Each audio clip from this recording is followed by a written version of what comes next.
Hello বন্ধুরা, কেমন আছো সবাই? বাগান চর্চা ইউটিউব চ্যানেলে তোমাদের সবাইকে স্বাগত। বন্ধুরা, এই কিছুদিন ধরে ইউটিউবের বিভিন্ন চ্যানেলে দেখছিলাম লেবু গাছ সম্পর্কে অজস্র ভিডিও এসছে নতুন।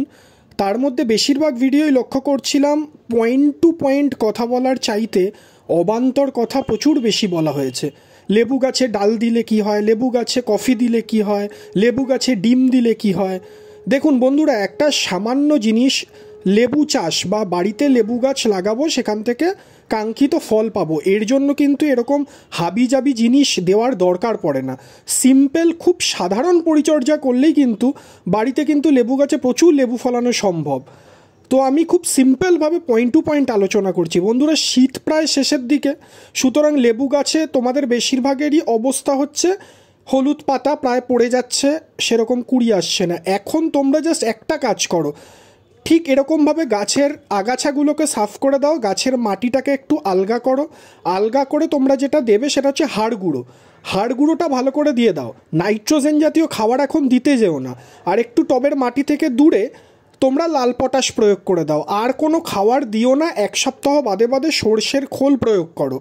আর লেবু গাছ তোমরা সবাই জানো রোদে রাখতে হয়। রোদে গাছ না থাকলে কিন্তু তোমরা যত যাই পরিচর্যা করো ভালো ফল কিন্তু পাবে না। আরেকটা কথা, যেই সমস্ত ডালগুলো দেখে বোঝা যাচ্ছে ফুল আসেনি বা সেরকম গ্রোথ আসছে না, ডালগুলো কিন্তু এখন ভালো কাটাই ছাঁটাই করার সময়। কাটাই ছাঁটাই করতে পারো কিন্তু এখন। হ্যাঁ, অবশ্যই সফট প্রুনিং করবে, হার্ড প্রুনিং এখন করার কিন্তু কোনো দরকার নেই। সফট প্রুনিং করো। আর দেখবে তোমরা আস্তে আস্তে, এই যে গরমটা পড়া আস্তে আস্তে শুরু হবে, দেখবে তোমরা প্রচুর ফুল পাবে। হাড় গুঁড়োটা কিন্তু ভালো কোয়ালিটির ব্যবহার করো। আরেকটা ঘরোয়া পদ্ধতি, বিশেষ পদ্ধতি আমি বলে রাখছি। দেখো, যে কোনো সার, সেটা কেমিক্যাল হোক জৈব হোক, বিশেষ করে জৈব সারের ক্ষেত্রে কিন্তু মাটি সেই সার অ্যাবজর্ভ করবে, তারপরে সেখান থেকে গাছ খাবারটা নেবে। এটা একটা কিন্তু লং টার্ম পদ্ধতি, এটা কিন্তু তাড়াতাড়ি পদ্ধতিই নয়। সুতরাং তোমরা যদি এই পদ্ধতিটাকে একটুখানি ফাস্ট করে নিতে চাও, তাহলে যেটা করতে পারো, হাড় গুঁড়ো, সরিষার খোল, এই দুটোকে ডাইরেক্ট গাছে না দিয়ে পচাও আগে। হাড় গুঁড়োটাকেও সরষের খোলের মধ্যে দিয়ে পচাও, অন্ততপক্ষে 10 দিন 12 দিন 15 দিন পচাও। পচানোর পর সেই জলটা দাও। সেই জলটা অন্ততপক্ষে সপ্তাহে একবার করে দাও। দেখবে তোমরা অনেক ফাস্ট রেজাল্ট পাচ্ছ। ঠিক আছে? নাইট্রোজেন জাতীয় খাবার কম দাও। এনপিকে এখন ইউজ করার দরকার নেই। যেইটুকু নাইট্রোজেন গাছের দরকার সরিষার খোল থেকে কিন্তু ও পেয়ে যাবে। যেটা মেন দরকার সেটা হচ্ছে পটাশ। অবশ্যই ওই মিশ্রণে পটাশও ব্যবহার করবে, পটাশটাও ভিজিয়ে রাখবে। আর কিচ্ছু করার দরকার নেই। হ্যাঁ, মাঝে মাঝে এপসাম সল্টের দ্রবণ জলে গুলে দিতে পারো, বাকি আর কিছু না। ওই ডিম, কফি, আরও বিভিন্ন রকম ডাল, চাল, এই সমস্ত কিছু করার দরকারই পড়ে না। এগুলো করা মানে কিন্তু গাছ আরও নষ্ট হবে, গাছের গ্রোথ থমকে যাবে।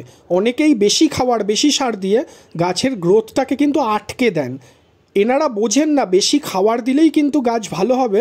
এটা একদম ভ্রান্ত একটা ধারণা। সুতরাং ঠিক কতটুকু খাওয়ার দরকার, কোন সময় দিতে হবে, এইটুকু জানলেই কিন্তু ভালো করে কিন্তু গাছ করা যায়। এই পদ্ধতিটা শুধুমাত্র যে কোনো এক প্রকার লেবু গাছের জন্য তা কিন্তু নয়। পাতিলেবু, গন্ধরাজ লেবু, সব গাছের জন্য কিন্তু তোমরা এই একই পদ্ধতি প্রয়োগ করতে পারো। মাটির গাছের ক্ষেত্রেও কিন্তু একই রকমভাবে। তবে মাটির গাছের সার অবশ্যই গাছের গোড়া থেকে 1 ফুট ডিস্টেন্সে গোল করে রিং করে গর্ত, মানে রিংয়ের আকারে গর্তটা করে সেইখানে সারটা দেবে। গোড়ায় সার খুব একটা প্রয়োগ করতে যাবে না। ব্যাস এইটুকুই। ভিডিওগুলো বন্ধুরা একটু শেয়ার করো, চ্যানেলটা সাবস্ক্রাইব করো। তোমরা অনেকেই চ্যানেল দেখছো কিন্তু সাবস্ক্রাইবও করছো না, ভিডিওটা শেয়ার করছো না। তোমরা যদি শেয়ার না করো, অনেকের কাছেই ভিডিওটা পৌঁছয় না, আমার পরিশ্রমটাই প্রায় ব্যর্থ হয়। তো আমি চাইবো, এবং তোমরাও নিশ্চয়ই চাও, যারা নতুন বাগান করছে তারা প্রত্যেকে ভিডিওগুলো দেখে উপকৃত হোক। আর খুব সিম্পলভাবে ঘরোয়া পদ্ধতিতে বাড়িতে গাছ যত্ন নাও, গাছের পরিচর্যা করো, তাহলে দেখবে গাছ ভালো থাকবে।